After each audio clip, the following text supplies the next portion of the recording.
Everyone, welcome to Vedant classes. So आज हम continue करेंगे chapter number 1 of class 7। So other mode of a nutrition in plants. जैसे कि हमने पहले देखा था कि ज़्यादातर प्लांट्स जो है वो ऑटोट्रॉफिक इन न्यूट्रिशन थे, क्योंकि वो फोटोसिंथेसिस को सपोर्ट करते थे। तो ज़्यादातर जो प्लांट्स होते हैं they can prepare their own food, उनके पास ये एक कैपेबिलिटी थी। तो अब हम यहाँ पर देखते हैं कि जो प्लांट्स है वो क्या किसी और तरीके से भी खाना बना सकते हैं। तो let's see. There are some plants which do not have chlorophyll. They cannot synthesize food. How do they survive and from where do they get nutrition? तो what they were saying कि यहाँ पर ऐसे भी कुछ प्लांट्स हैं जिनके पास actual में क्लोरोफिल ही नहीं होता, और अगर क्लोरोफिल है ही नहीं तो वो अपना खुद का खाना नहीं बना सकते, क्योंकि फोटोसिंथेसिस जो है वहाँ पर अकर करेगा ही नहीं। तो वो अपना न्यूट्रिशन जो है वो कैसे लेंगे? अगर वो अपने आप नहीं बना सकते तो व्हाट दे कैन डू, वो किसी और से ले सकते हैं। अब कैसे ले सकते हैं? जैसे हम लोग हैं, we are the human being, तो ह्यूमन से या एनिमल से, तो वो कैसे अपना फूड लेते हैं?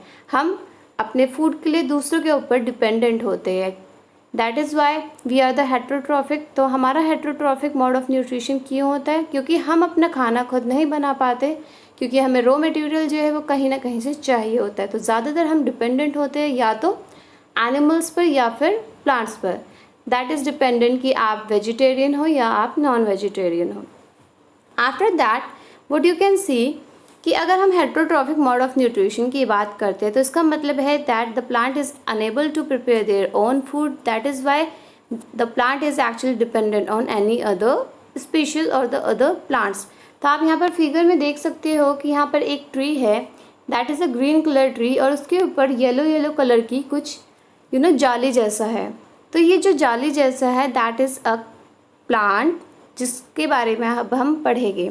सो जो ये येलो वायरी ब्रांच है जो कि पूरे पेड़ को कवर करे हुए है, दैट इज़ अ कसकटा, जिसको हम अमर बेल भी कहते हैं। अब जैसे कि नेम ही इंडिकेट कर रहा है अमर बेल, that means long lasting, we can said it as.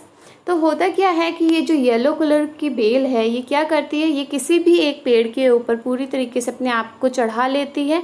And after that वो जो पेड़ होता है बेचारा, तो वो जो बेचारा पेड़ है वो यहाँ पर क्या हो गया, वो यहाँ पर एज अ होस्ट की तरह वो वर्क करेगा। और जो ये अमर बेल है वो क्या करेगी, वो रेडीमेड जो फूड जो वो होस्ट प्रिपेयर करेगा, दैट मीन्स जो ग्रीन प्लांट होस्ट प्रिपेयर करेगा खाना, वो अमर बेल खा जाएगी।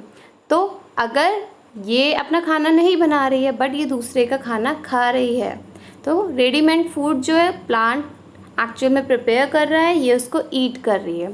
So the plant on which it claims is called host, and since it deprives the host of the valuable nutrients, अगर ये जो अमर बेल है ये अपना न्यूट्रिएंट जो है वो कहाँ से ले रही है, वो उस पेड़ से ले रही है जिसके ऊपर ये है, तो ये एज अ पैरासाइट काम कर रही है। तो लाइक अगर हम बात करते हैं, अगर आपके पास डॉग्स हो या कोई भी एनिमल है तो उनके ऊपर टिक हो जाती है। तो टिक्स क्या होती है, जुएँ जिनको हम बोलते हैं, तो वो क्या करती है, वो लिक करती है, वो खून चूसती है उनका।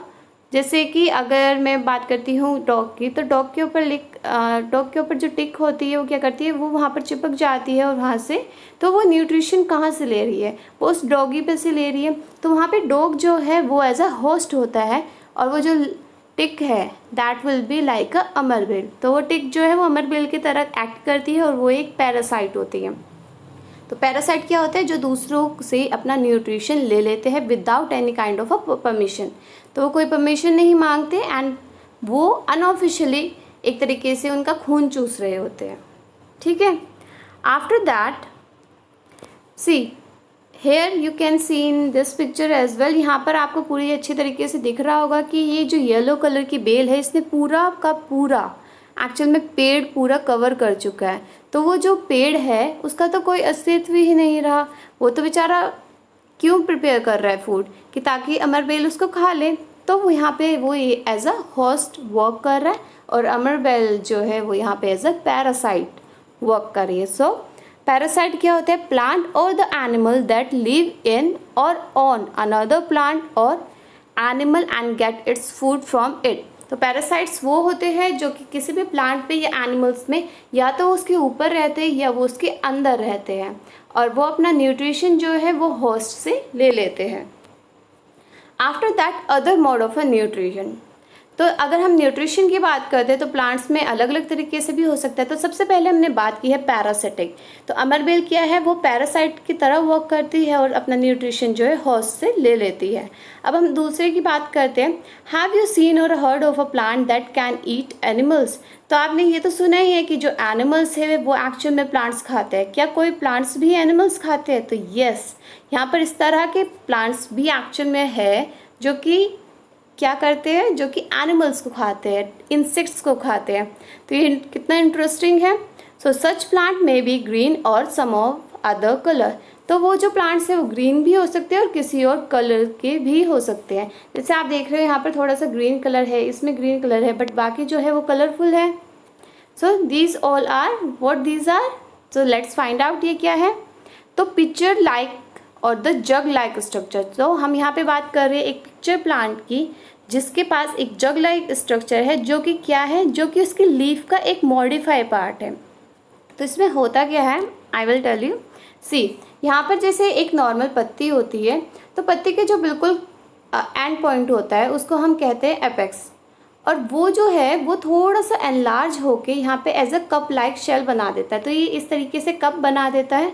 आफ्टर दैट होता क्या है, इस कप के अंदर जो है हेयरी स्ट्रक्चर होते हैं, बहुत सारे बाल जैसे स्ट्रक्चर्स होते हैं, और इसके अंदर एक तरह का लिक्विड भी होता है जो कि इंसेक्ट अगर अंदर आ जाता है तो वो उसको वहाँ पे उलझा देता है और वो वहाँ ट्रैप हो जाता है। और ये जो है ऊपर ऊपर ये लिड होती है, ये लिड ढक्कन की तरह काम करती है। जैसे यहाँ पर इंसेक्ट ने एंट्री की, वो अंदर अटका, तो ये लिड बंद हो जाती है। आफ्टर दैट ये जो प्लांट है ये यहाँ पे अपना जो डाइजेस्टिव जूस होता है वो सिक्रीट करता है। यहाँ पे डाइजेस्टिव जूस सिक्रीट होता है और आफ्टर दैट वो उस इंसेक्ट को डिज़ोल्व करके एब्जॉर्व कर लेता है, क्योंकि वो सड़ जाता है धीरे धीरे जो इंसेक्ट होता है, और वो फिर जो ये प्लांट है ये उसको एब्जॉर्व कर लेता है और इस तरीके से ये अपना जीवन व्यतीत करता है, मतलब सर्वाइव करता है। सो इस तरह के जो प्लांट्स होते हैं उनको हम क्या कहते हैं, उन्हें हम कहते हैं इंसेक्टिवोरस प्लांट। और insectivorous means insect eating plants. तो हमने अभी तक दो तरह की बात की है। वन इज़ अ पैरासाइट जो कि अमरबेल थी, कसकटा जिसको हम कहते हैं, जो कि होस्ट सेल के ऊपर अपना आपका सर्वाइवल बेस्ड करती है, और तो second one is that is the insectivorous, जो कि इंसेक्ट्स को, मतलब प्लांट जो है वो एक्चुअल में इंसेक्ट्स को खा रहा है और अपना न्यूट्रिएंट गेन कर रहा है। So is it possible that such plant do not get all the nutrients from the soil in which they grow. तो इन्होंने पूछा है कि क्यों आखिरकार ऐसे जो प्लांट्स हैं वो एक्चुअल में हुए ही क्यों हैं, क्या नीड थी, क्या उन्हें ये जो न्यूट्रिएंट्स वो इंसेक्ट को खाकर ले रहे हैं, क्या ये उन्हें सॉइल से नहीं मिल सकता था। सो एक्चुअल में जो नाइट्रोजन और फॉस्फोरस होता है वो बहुत ही ज़्यादा नेसेसरी होता है किसी भी प्लांट के लिए। तो उसकी अच्छी ग्रोथ के लिए नाइट्रोजन उसको मिलना ज़रूरी होता है, और ये ज़्यादातर उस एरिया के अंदर इस टाइप के प्लांट्स होते हैं जहाँ पर नाइट्रोजन की कमी होती है। तो नाइट्रोजन डेफिशिएंट एरिया के अंदर ज़्यादातर इंसेक्टिवोरस पाए जाते हैं। तो ये अपना वो न्यूट्रिशन लेने के लिए, नाइट्रोजन को क्वांटिटी को पूरा करने के लिए ये क्या करते हैं, ये इंसेक्ट्स को मारते हैं और उसको खा जाते हैं, मतलब उसको डिज़ोल्व करते हैं अपने डाइजेस्टिव जूस से और फिर उसको एब्जॉर्व कर लेते हैं। तो ये अपना न्यूट्रिएंट कहाँ से पा रहे हैं, ये अपना न्यूट्रिएंट इंसेक्ट से ले रहे हैं, क्योंकि इन्हें सॉइल में इतना न्यूट्रिएंट नहीं है। Now we are talking about the saprotroph. You might have seen a packet of a mushroom sold in the vegetable market. तो कभी आप सब्जी मंडी में गए होंगे तो आपने मशरूम्स के वहाँ पर पैकेट तो ज़रूर देखे होंगे। You may have seen a fluffy umbrella-like patches growing in a moist soil and rotting woods during the rainy season। तो जब बारिश के दिन होते हैं तो एट द टाइम वो क्या होता है कि कहीं कहीं जगह पर आपको फ्लफ़ी अम्ब्रेला लाइक छाते जैसे छोटे छोटे लिटिल पैचेस दिखते हैं, थोड़ा सा जो मॉइस्ट एरिया होता है उस जगह पे, या फिर जहाँ पर थोड़ा सा लकड़ी जो होती है वो ख़राब होने लगती है उस एरिया पे ज़्यादा होते हैं। You can see in a picture as well. इस टाइप के अम्ब्रेला लाइक स्ट्रक्चर होते हैं और इनका हम कहते हैं mushroom. So let us find out what type of the nutrients they need to survive and from where they get. तो अब हमें क्या पता करना है, हमें देखना है कि ये जो है ये अपना न्यूट्रिएंट जो है वो कहाँ से लेते हैं, अपने सर्वाइवल के लिए ये क्या करते हैं। So let's find out. So यहाँ पर एक एक्टिविटी दी हुई है। इस एक्टिविटी में आपको क्या करना है, आपको एक ब्रेड का पीस लेना है और उसको थोड़ा सा पानी में भिगोना है। आफ्टर दैट आपको 2 से 3 दिन के लिए उसको एक मॉइस्ट मतलब गर्म और जहाँ पर थोड़ी नमी हो ऐसे एरिया में रख देना है। तो आपको क्या मिलेगा कि उसके ऊपर थोड़े से वो उभर जाएगा, मतलब थोड़ा सा फ्लफ़ी हो जाएगा और उस पर पैचेस आने लगेंगे अलग कलर्स के।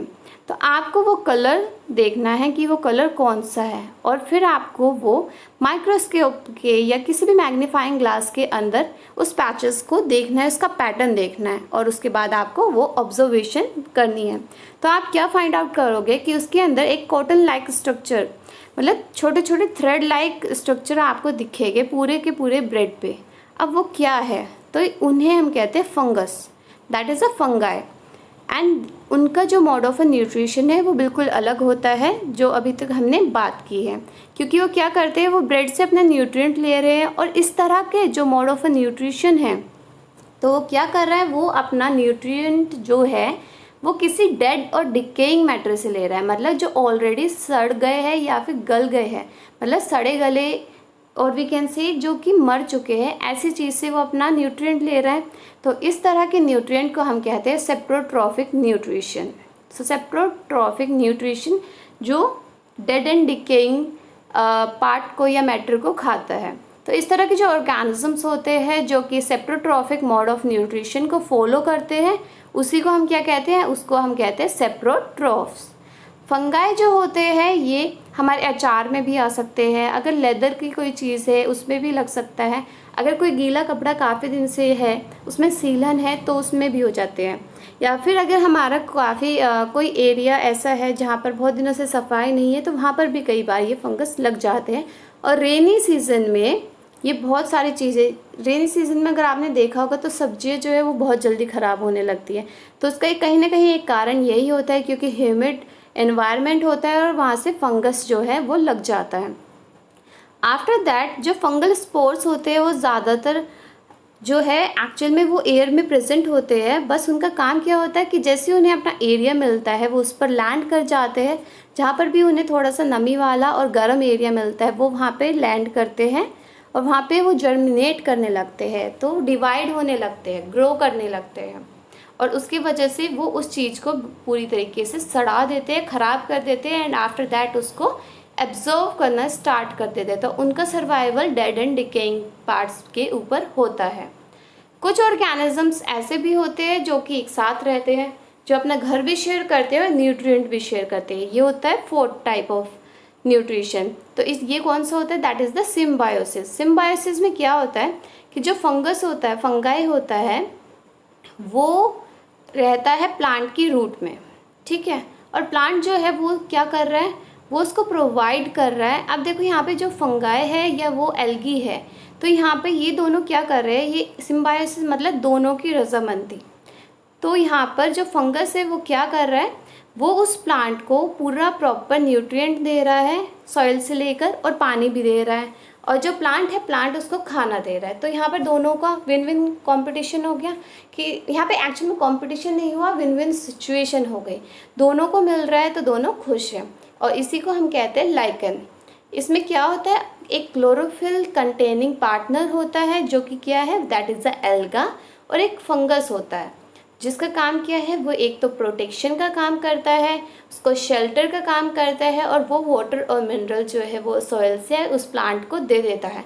तो प्लांट का काम सिर्फ क्या है, उसको रेडीमेड सब कुछ मिल रहा है, रॉ मटेरियल, तो वो सिर्फ खाना पका रहा है, और फंगस क्या कर रहा है, उसको सारा सामान दे रहा है और जो खाना प्लांट ने पकाया है वो उसको खा रहा है। तो यहाँ पर दोनों जो है एक साथ काम करते हैं। तो that is the symbiosis mode of a nutrition.